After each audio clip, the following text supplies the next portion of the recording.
अगला निशाना बनी भारत की हजारों सालों से चली आ रही जाति और वर्ण व्यवस्था। जब अंग्रेज भारत में आए तो 500 में से 400 से ज्यादा रियासतें शूद्र राजाओं की थी, पर सबवर्जन करने के लिए दरारों को और गहरा करना जरूरी था। गोरों ने वर्ण और जाति को कास्ट में बदल दिया, जबकि कास्ट एक स्पेनिश पोर्चुगीज कॉन्सेप्ट था, कास्ता, जिसका भारत से कोई लेना देना ही नहीं था। उन्होंने रवांडा में भी कास्ट सिस्टम क्रिएट कर दिया। अब वहां तो कोई ब्राह्मण नहीं थे। जब आप अंग्रेजों द्वारा स्थापित 1871 से बाद के सेंसस देखना शुरू करते हैं तो हर सेंसस कमिश्नर को ये एक्सप्लिसिट ऑर्डर्स थे कि तुमने इनको कास्ट में लिखना है, कास्ट को कैटेगराइज करके लिखना है। और जो लिख रहा है वो अपने आप रिपोर्ट्स भेजता था कि यहाँ के लोग इस कास्ट को नहीं मानते हैं, लेकिन ऊपर बैठा ब्यूरोक्रेट बोलता था कि लिखना है, इसलिए यहाँ पर वर्ण को, जाति को, कुल परंपरा को, सबको कास्ट वर्ड में ढाल दिया गया। और आज हम उसी के गुलाम होके ऐसा मान लेते हैं कि हम सदा से ही कास्टिस्ट सोसाइटी रहे हैं।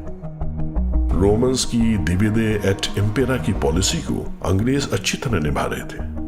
ब्राह्मणों और क्षत्रियों को अत्याचारी आर्यन आक्रमणकारी बताकर उन्हीं के सर उस समय की दिक्कतों का दोष मढ़ दिया गया, जबकि इसकी असली वजह कंपनी की लूट और इस्लामिक काल की कुरीतियां थी। समाज के भेदों को और गहरा बनाते हुए मुसलमानों से गोहत्या फिर से जोर शोर से शुरू करवाई गई।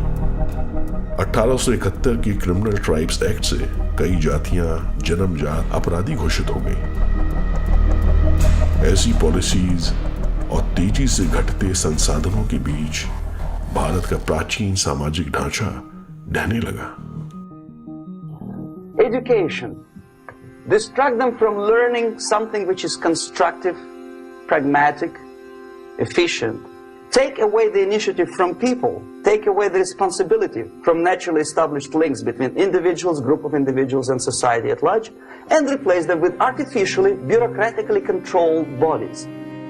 विलियम बेंटिक ने 1835 में इंग्लिश एजुकेशन एक्ट लाकर भारतीय शिक्षा और गुरु शिष्य परंपरा का अंत भी शुरू कर दिया। मैकॉले के चलते भारत के लोगों को अब यॉर्कशायर की झुग्गी झोपड़ी वाली शिक्षा लेनी थी। मैदान में युद्ध के बजाय किसी को क्लासरूम में हताश कर देना कहीं अच्छा था। लूट से उजड़ चुका समाज परंपरागत पाठशालाओं को दान कहां से देता। एक एक करके पाठशालाएं और गुरुकुल बंद होने लगे। शिक्षा के बिना आबादी अब केवल अनपढ़ मजदूरों और किसानों का समूह बनकर रह गई।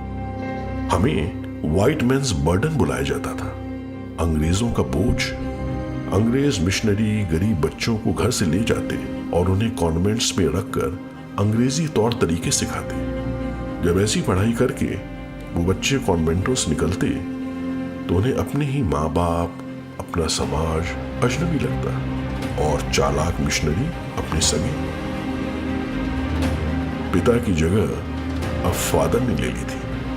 जिस देश को पूरे यूरोप ने लूटा, उसके बच्चे बच्चे को विश्वास दिलाया गया कि उनकी संस्कृति पिछड़ी है और लुटेरे क्रिश्चियंस के तौर तरीके वैज्ञानिक। इस तरह धर्म, जाति, समाज और शिक्षा हर स्तर पर भारत की भोली भाली जनता का एक्टिव डिमोरलाइजेशन हुआ। The next stage is destabilization. Dropouts or half-baked intellectuals are now occupying the positions of power in the government, civil service, business, mass media, educational system. You are stuck with them. You cannot get rid of them. They are programmed to think and react to certain stimuli in a certain pattern. संपन्न परिवारों के बच्चे अब पढ़ने लिखने England जाते, barrister और civil servant बनते। वापस आने पर इन भूरे साहबों के दिल में मैली कुचली जनता के लिए कोई सहानुभूति नहीं बची रहती थी, बल्कि अब तो इन्हें डर लगता था कि ब्लडी विलेजर्स मालिकों को कहीं ज्यादा गुस्सा न दिला दें। इंप्रेशन चौपट हो जाएगा। You cannot change their mind, even if you expose them to authentic information, even if you prove that white is white and black is black, you still cannot change the basic perception and the logic of behavior. British Raj खुश था। राज के संरक्षण में राजे रजवाड़े भी अय्याशी कर रहे थे, पर सबसे खुश थे भूरे साहब।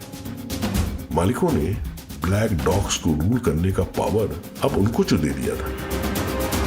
जिन एलिट्स ने खुद को प्रूव किया, उन्हें गोरों ने जागीरें, तमगे और सम्मान दिया। किसी को राय बहादुर, किसी को खान बहादुर, तो किसी को नाइटहुड। गांवों में बेलख रही जनता की कौन सुन ले। इंडिया और भारत दो अलग सोच बन गए। इसी सदी में भारत के क्लास डिवाइड की लकीरें हमेशा हमेशा के लिए खिंच गई। आम जनता ने भी अब आस छोड़ दी थी। ब्रिटिश साम्राज्य का सूर्य अब कभी भी अस्त होता नहीं दिख रहा था।